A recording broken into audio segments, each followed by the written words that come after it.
വനത്തിൽ മാലിന്യം തള്ളിയെന്ന കേസിൽ കൂൾബാർ ഉടമ വനപാലകരുടെ പിടിയിലായി.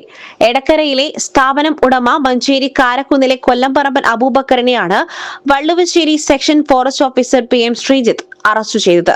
ഒരു മാസം നീണ്ട അന്വേഷണത്തിനൊടുവിലാണ് പ്രതി പിടിയിലായത്. രാത്രി കടയടച്ച് വീട്ടിൽ പോകവെയാണ് പ്ലാസ്റ്റിക് സ്ട്രോ, കവറുകൾ ഉൾപ്പെടെ മാലിന്യം അബൂബക്കർ KNG പാതയോരത്ത് വള്ളുവശ്ശേരി വനത്തിൽ പതിവായി തള്ളിയിരുന്നത്.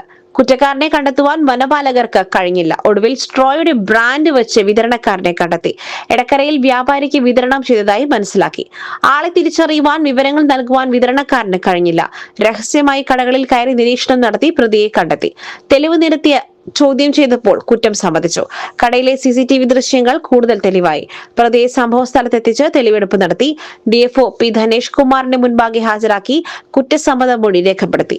SFO Antony Thomas Pendas, T Jayakrishnan, VK Harikrishnan, CP Anshad, KP Rajin, M Anurajan എന്നിവർ ചേർന്നാണ് അന്വേഷണം നടത്തിയത്. പ്രതിയെ കോടതിയിൽ ഹാജരാക്കി. SS Gold, pure gold.